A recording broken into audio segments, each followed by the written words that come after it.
بسم الله الرحمن الرحيم إنما وليكم الله ورسوله والذين آمنوا الذين يقيمون الصلاة ويؤتون الزكاة وهم راكعون صدق الله مولانا العظيم وبلغنا رسوله النبي الأمين المتين المختار الكريم ونحن على ذلك من الشاهدين والشاكرين والحمد لله رب العالمين. بارگاہ رسالت معاب صلی اللہ علیہ وسلم میں درود پاک کا ہدیہ پیش کریں. اللہم صلی علی سیدنا و مولانا محمد معدن الجود والکرم وآلہ واصحابہ الکرام وابنہ الکریم وبارک وسلم صلاة دائمة سرمدا ابدا. علماء ذوی الاحترام کا یہ زرخیز علاقہ جہاں ہر ایک بستی عالم اہل سنت سے مہکتی ہے، اس علاقے میں میری پہلی آمد ہے. آج آپ سب کا شکر گزار ہوں، خصوصیت کے ساتھ منبر نور پر جلوہ بار تمام علماء. میں گفتگو کا آغاز کرتا ہوں نقیب محترم ناظم اجلاس کی عنایتوں کا شکر ادا کرتے ہوئے کہ آپ نے ہمارے متعلق جو کچھ بھی محبتوں کا اظہار کیا، اللہ تعالیٰ مجھے اس لائق بنائے. لیکن میرے عزیزوں، اس بات کی بھی وضاحت ضروری ہے اور ہو سکتا ہے معلومات میں اضافہ بھی کر دیا جائے ناظم اجلاس کے بھی، کہ اس منبر کی تاریخ ضرور لکھی جائے گی. آپ نے فرمایا بلرام پور کے جلسوں کی تاریخ لکھی جائے تو یہاں کی تاریخ بھی لکھی جائے گی، لیکن ساتھ میں یہ ضرور کہوں گا کہ اس کی تاریخ صرف میری آمد کی وجہ سے نہیں ہے، ان علماء ذوی الاحترام کی قربانیوں کی بھی تاریخ لکھی ہے. مفتی فاروق علیمی صاحب یا حضرت علامہ عبدالرب صاحب اللہ کی صدارت، اگر یہ نہ ہوتی تو میں بھی آپ کے سامنے نہ ہوتا. اور آپ سب کے لیے یہ تاریخی جلسہ ہوگا کہ میں یہاں پہلی مرتبہ آپ سے خطاب کرنے آیا، اور میری زندگی کے جلسوں کے لیے میری یہ پہلی تاریخ ہے. میں نے 1000 سے زیادہ بیانات یا جلسوں کی اب تک اپنی عمر میں شرکت کی ہوں گی، لیکن میرے عزیزوں، میرے لیے یہ اعزاز کی بات ہے آج کا جلسہ کہ مجھ فقیر کو اس منبر پر بٹھانے کے لیے وہ عظیم شخصیت آئی جو خود میرے استاد گرامی ہے، اور انہوں نے شاید ہی آپ کو نہ بتایا ہو، لیکن جن محبتوں کے ساتھ اور عنایتوں کے ساتھ میرا وہ اعلان کر رہے تھے، ایک شاگرد کے لیے اس سے بڑی معراج نہیں ہوتی کہ اس کا استاد اس پر فخر کر رہا ہو. میرے استاد گرامی استاد الاساتذہ حضرت علامہ مفتی عبدالرب صاحب قبلہ ادام اللہ اقبالہ، بڑی دیر سے میں بے ادبی محسوس کر رہا ہوں کہ آپ منبر پر بیٹھے اور مجھے کرسی پر بٹھایا، لیکن صرف اس بات پر میں اطمینان کر رہا ہوں کہ انہوں نے صرف اور صرف مجھے کرسی پر جو بٹھایا ہے وہ میری پگڑی اور جبے کی وجہ سے نہیں، میرے مصطفیٰ کی نسبت کی وجہ سے. نبی پاک صلی اللہ تعالیٰ علیہ وسلم کی عظمت و حرمت اور حضور پاک صلی اللہ تعالیٰ علیہ وسلم کی بارگاہ کی غلامی کی وجہ سے یہ عزت دی گئی ہے. میرے لیے بھی زندگی کا یہ اجلاس اور یہ اعزاز تاریخی ہے کہ جن کے سامنے میں نے اپنی سب سے پہلی تقریر کی ہوگی جب میری عمر 12 سال کی تھی، اور آج عمر کا کافی حصہ گزر گیا اور جوانی کی دہلیز بھی ختم ہونے کو آئی، اور جب تقریروں کی گونج دنیا بھر میں پھیلنے لگی تو آج اسی شخصیت نے مجھے منبر پر بٹھایا. انشاءاللہ العزیز ان اساتذہ کی دعائیں میرے ساتھ رہیں گی تو میں یہ اپنے دل میں یقین محسوس کرتا ہوں وہ وقت بھی آئے گا جب ان چماروں اور ذلیلوں کی گردن پر کھڑے ہو کر ہم عشق رسالت کے پرچم لہرائیں. یاد رکھیں میں ان کے متعلق کہہ رہا ہوں جو میرے نبی کی گستاخی کرتے ہیں. مجھے کسی ذات کو ٹارگٹ کرنا مقصود نہیں ہے. میرے نبی کرم صلی اللہ تعالیٰ علیہ وسلم کی ذات پر انگلیاں اٹھانے والے اگر وہ یہ محسوس کر رہے ہیں کہ سب ہم مسلمان مر چکے ہیں تو تم خام خیالی میں ہو. ابھی ہمارے محلوں میں دبی ہوئی ایسی چنگاریاں ہیں جو تمہارے محلوں کو بھی خاکستر کر سکتی ہیں. بس بیدار ہونے کی دیر ہے, بیدار ہونے کی دیر ہے. اقبال نے کہا تھا کہ نکل کر کے صحرا سے جس نے الٹ دیا تھا تخت روما کو, سنا ہے قدسیوں سے میں نے کہ وہ شیر پھر ہوشیار ہوگا. سنا ہے قدسیوں سے میں نے کہ وہ شیر پھر ہوشیار ہوگا. وہ شیر کون ہے جو تخت روما کو بھی الٹ دیا تھا اور اس زمانے کے طاغوتی طاقتوں کو الٹنے والا وہ شیر کہیں اور سے نہیں میرے عزیزوں, یہی اہل سنت و جماعت کے میدانوں سے ابھرے گا. اور آج میں ان لوگوں سے خطاب کر رہا ہوں, میرے خطاب کے جملے ہرگز قانون کے خلاف نہیں جائیں گے.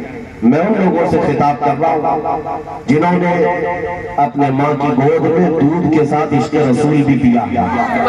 باقی اگر اپنی ماؤں سے عشق رسول نہیں پیا ہے تو میرا خطاب ان کے لیے ہے بھی نہیں.